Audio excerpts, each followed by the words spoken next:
Welcome to the Giving Voice to Depression podcast, produced in partnership with Mental Health America of Wisconsin. We are your co-hosts, Bridget and Terry. Each week, through intimate, candid conversations with guests, we explore different perspectives on and experiences of depression. We keep it real because the illness is real. We keep it hopeful because there truly is hope in spite of what depression tells you. We are not experts or therapists. We're sisters and best friends who live with depression and have interviewed hundreds of others who do as well. By sharing stories of lived experiences, we expose depression for the lying bully it is. Hello, Bridget. Hi, Terry. One of the lessons that we've learned from this pandemic is that as humans, we function best and most comfortably when we can rely on a level of predictability in our lives. Of course, things happen. There's not a person listening to a depression podcast who doesn't understand that. But from day to day, we usually knew if our business or company would be open, that we could attend a movie if we had the money and interest, that we would be able to safely hold our loved ones, travel freely, and get together with friends and family. Having those givens changed, threatened, or taken away leads to all sorts of physical and emotional reactions that contribute to the rise in substance use and abuse, anxiety, and depression that we're currently seeing. Now, forget about the pandemic for a minute. Imagine being a child, the child of a parent with a mental illness, in this case, bipolar disorder. Think about the impact of waking up day after day unsure of what your home environment was going to be like, particularly if your parent is undiagnosed or untreated. How would the level of vigilance required change the way that you view the world as an adult? How would it change your ability to trust and have healthy boundaries and relationships? Today's guest, Michelle Dickinson, joins Terry to explore some of those questions, to discuss her role as a child caregiver, and to give her voice to depression. All right, well, let's start with the fact that you have a pretty unique understanding of how important and maybe how fragile mental health is from the outside, from the inside, and then now as a mental health advocate. So if you don't mind telling me a bit about your mother and what that experience was like and how old you were when you realized something was not normal, and I'm using quotes there, and what that looked like, and probably more importantly, what it felt like. Yeah, my mom. It was probably when I was 3 or 4, I had cousins that came to live with us. And until that point, my mom was like a typical mom. Like, I don't remember anything. Now, I was very little, but I don't remember my mom being anything less than a loving mom. And when my 2 cousins came to live with us, there was like instant pressure is my only sort of justification for it, because then she became very irrational and very, I don't know how to explain it. She was incredibly strict and structured with having 3 children. And that was when she started to have these symptoms of, massive control to sadness to extreme mania, just running around, just being hyper, not sleeping. Michelle says as her erratic childhood years passed, her mother became more and more fragile. And then she would have these deep, dark, depressive periods of time where there was nothing you could do to console her from crying. She would sit on the couch and cry. There'd be times in the middle of the night, the lights would be all on downstairs, and she would just be sitting in her chair crocheting and crying, not sleeping. And there was nothing you could do about it. And then, the house would slip into chaos where she was no longer cooking, she was no longer cleaning, and it fell on us to sort of pick things up. So it was hard. So how was it explained to you as a child? I mean, did your father or someone tell you your mom was actually ill, or were you just left to wonder what the heck was going on? So her mania was a lot like Disney, and I never thought anything bad of it, but it was the depression. It was the nervous and upset pattern that would ultimately have her be taken away to the hospital, that my father and my grandmother and my aunt would explain to me that your mother's sick and she has to go away. And she would be gone for weeks.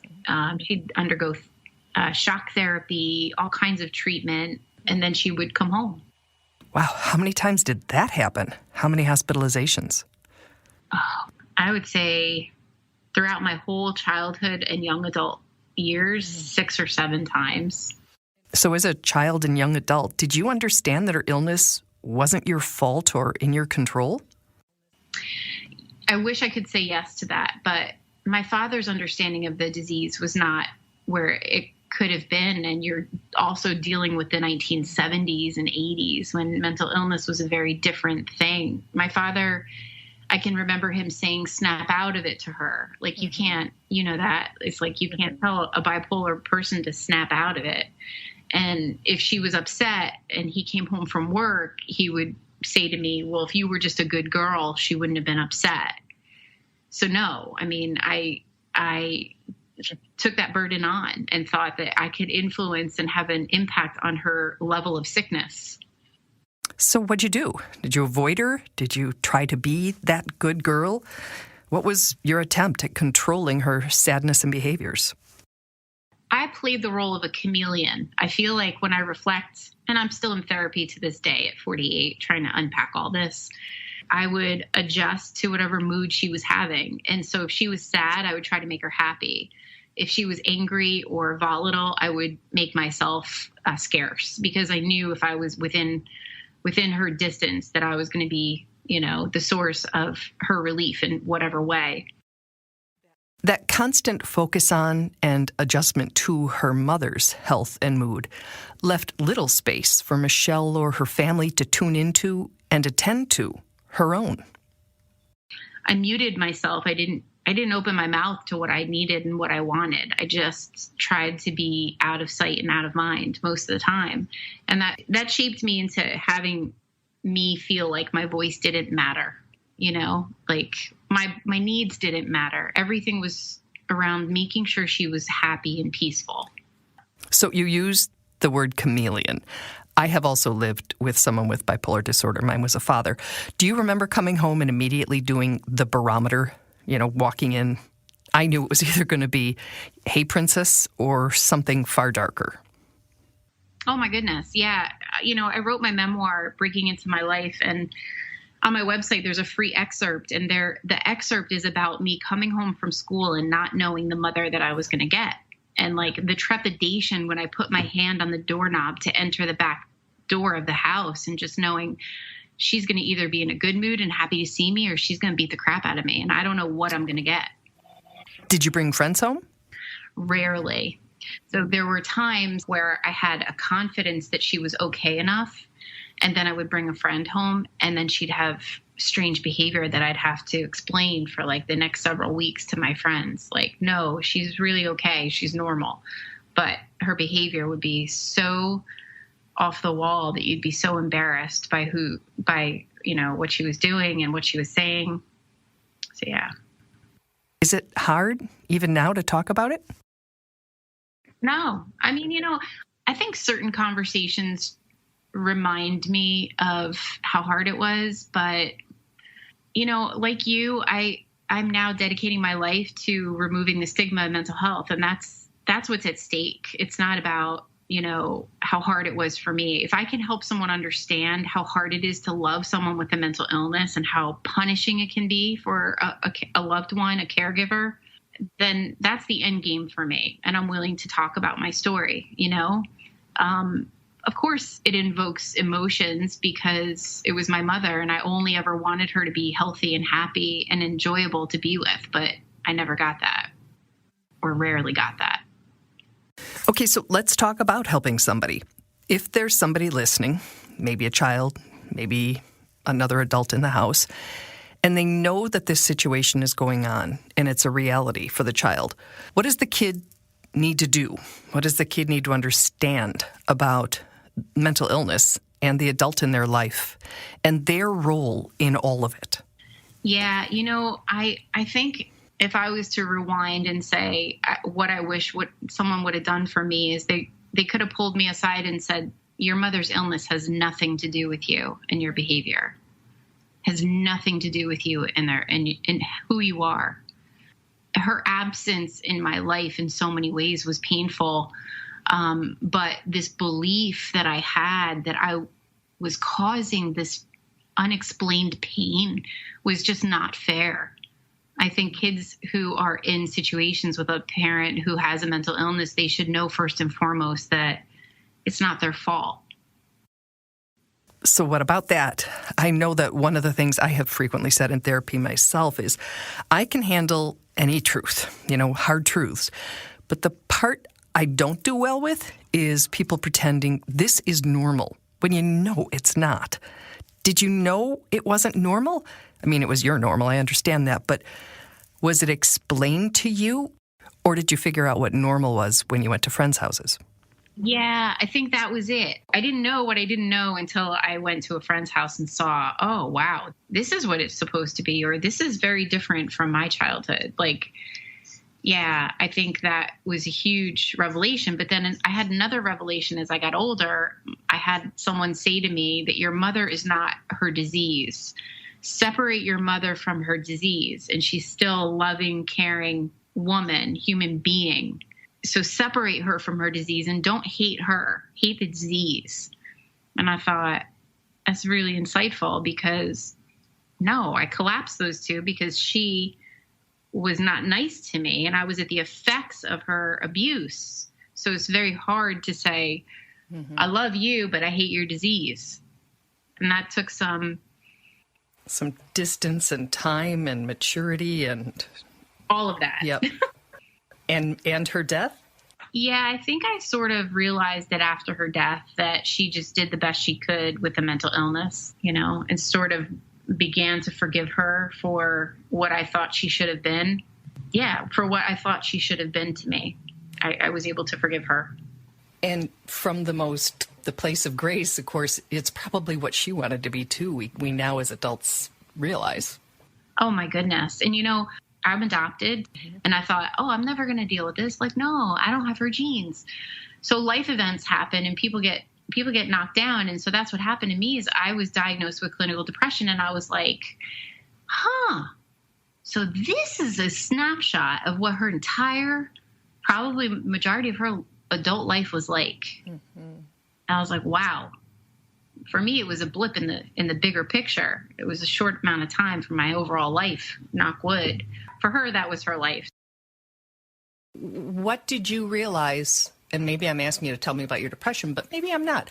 What did you realize in your depression that made you, I don't know, is the word soften or is it just better understand? It's definitely a better understanding because I could understand how hard it was for me to get out of bed in the morning, right? It was hard for me to get out of bed in the morning with depression.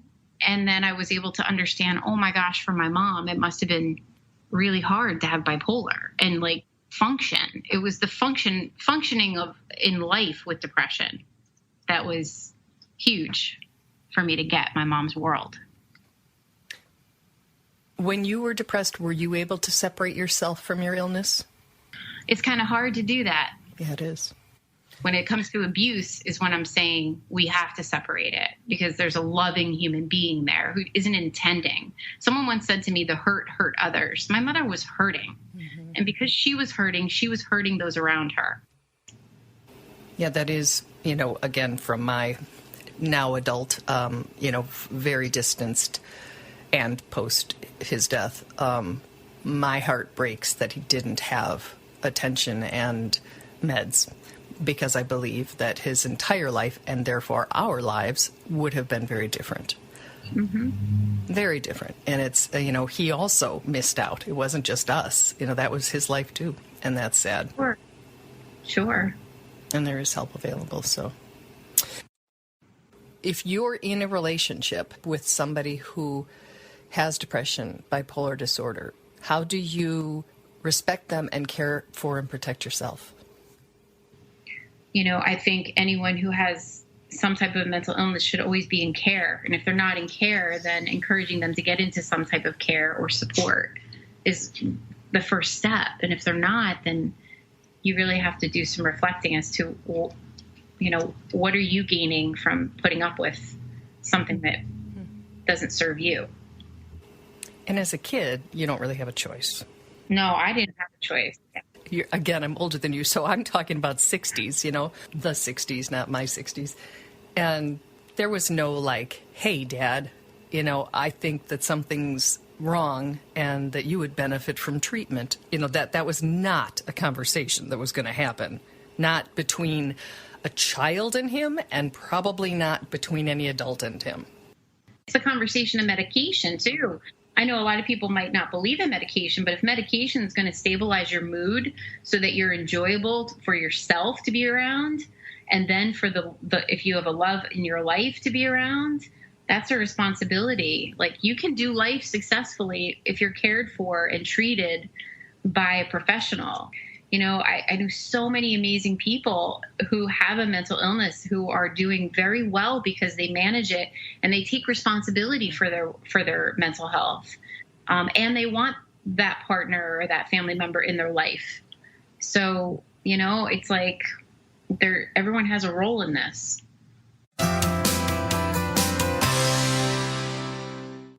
Yeah, taking responsibility for our mental health. It's most certainly for ourselves, but it's also for our family and the people in our lives. And when we don't manage ourselves, the effects on the families continue on for generations. Agreed. Trust issues, boundary issues, self-esteem, what we think is normal, what we think is acceptable. Exactly.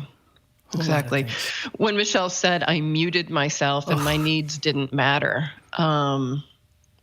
it reminded me of something I heard on Moth Radio over the weekend, and it said that the adult is supposed to be the child's audience, not the other way around. Child's audience and caretaker and protector. Oh, yeah, hold a container, right? Hold space for them to... Yep. Yeah, everything. Grow and learn and, yes. Protect them, not threaten them. So, Yep. Shelter them. It's a scary thing, and it's the point that we hope is the takeaway from this episode, that, if you have or a concern that you might, especially with COVID, a lot of us are experiencing things we've never experienced before. Is it normal? Is it normal anxiety? Is it normal depression for this environment? Or is it something that would benefit from treatment? And that might be meds, that might be therapy, that might be something else entirely, but it would be good to have a professional involved in helping you make that determination. And then if you love somebody who's just not right, let them know that and encourage them to get help too, because as Michelle said, there are amazing people, I'd like to think we're two of them, Bridget, living with mental health challenges and managing them. Yeah. And we'll be linking to Michelle's website where you can learn more about her work and her memoir called Breaking Into My Life. Mm-hmm. And she's taking her inside and outside experience from both her own depression and her mother's bipolar disorder and going into companies and helping them have a more empathetic and less stigmatized environment. So that is also information about that on her website. Thank you, Michelle. Thank you, Michelle, and thank you, Bridget. Stay healthy. Take care of each other. We truly hope that our podcast brings a little more understanding, helps you better articulate your experience of depression, or better understand how to support someone else's. We invite you to join us for daily posts on the Giving Voice to Depression Facebook page and on Twitter and Instagram at Voice Depression. It is a comfort to be among fellow travelers on depression's dark road. And remember, if you're struggling, speak up. If someone else is, listen up.